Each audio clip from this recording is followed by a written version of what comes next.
বাংলা সিনেমার দুই জনপ্রিয় তারকা সাকিব খান ও শবনম বুবলি আবারও তাদের ঘিরে জমে উঠেছে নতুন রহস্য, গোপন দেখা, গোপন যাতায়াত। আর এবার তো সামনে এসেছে এক সিসিটিভি ভিডিও, যা নিয়ে সরগরম পুরো সোশ্যাল মিডিয়া। ঘটনা শুরু হয় গত রাত 11টার দিকে। ঢাকার একটি পরিচিত এলাকায় দেখা যায় সাকিব খানের কালো সাব গাড়িটি ধীরে ধীরে ঢুকছে একটি বুটিক হাউসের সামনে। প্রথমে কেউ বিষয়টিকে গুরুত্ব দেয়নি, কিন্তু কয়েক মিনিট পরই দেখা যায় সেখানে হাজির হন শবনম ইয়াসমিন বুবলি। বুটিক এবং গাড়ির স্টক ভিডিও মুহূর্তেই ভাইরাল হয়ে গিয়েছে। কেউ বুঝে ওঠার আগেই বুবলিকে দ্রুত গাড়িতে উঠতে বসতে দেখা যায়। আর ঠিক তখন থেকে শুরু হয় আসল রহস্যের খেলা। আজ দুপুরেই ফেসবুক ও টিকটকে ছড়িয়ে পড়ে একটি সিসিটিভি ফুটেজ, যেখানে স্পষ্ট দেখা যায় রাতের অন্ধকারে সাকিবের গাড়ির দরজা খুলছেন একজন পুরুষ আর দ্রুত উঠে যাচ্ছেন একজন নারী। সোশ্যাল মিডিয়া বলছে এটাই নাকি বুবলি। যদিও ভিডিওটি খুব পরিষ্কার নয়, তবে নেটিজেনদের নিজেদের মতো করে রায় দিয়ে ফেলেছেন। কেউ বলেছেন পুরনো সম্পর্ক আবার জোড়া লাগছে, কেউ বা বলছেন এটা নতুন সিনেমার গোপন মিটিং, আবার অনেকে বলেছেন এটা হয়তো বীরকে নিয়ে ব্যক্তিগত আলাপও হতে পারে।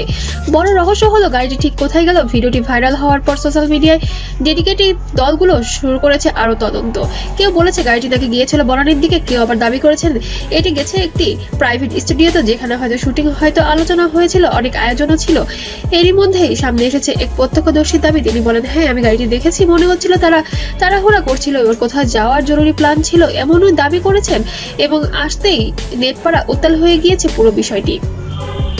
নেটিজেনরা যখন নতুন ফুটেজ দিয়ে ব্যস্ত, তখন অনেকেই টেনে এনেছেন তাদের পুরনো সম্পর্ক, কাজের ইতিহাস, সিনেমার সফলতা আর ভুল বোঝাবুঝির ঘটনা।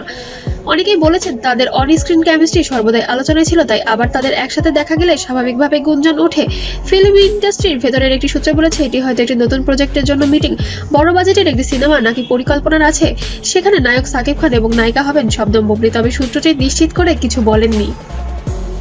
একজন লিখেছেন আবার ফিরুক তারা, ভালো লাগবে দুজনকে একসাথে। আরেকজন বলেছেন সিসিটিভি দিয়ে কারো ব্যক্তিগত জীবন বিচার করা ঠিক নয়। তৃতীয় জনের মন্তব্য এটি 100% নতুন সিনেমার কোনো স্ট্র্যাটেজিও হতে পারে। এখন পর্যন্ত সাকিব খান এবং বুবলি কেউ এই বিষয় নিয়ে মন্তব্য করেননি, তাই গোপন মিটিং, নতুন সিনেমা নাকি ব্যক্তিগত আলাপ তা নিশ্চিত করে এখনো কিছু বলা যাচ্ছে না। সিসিটিভি ভিডিও ভাইরাল হওয়ার আলোচনা বেড়েছে, জল্পনা বাড়ছে, কিন্তু সত্যটা আসলে কি, তাদের অফিসিয়ালি বক্তব্য না আসা পর্যন্ত কোনো কিছু নিশ্চিত হওয়া ঠিক হবে না। সাকিব বুবলি ইস্যু আবারও গরম, আর নেট দুনিয়া টপকে গেছে উত্তেজনার চূড়ান্ত সীমায়।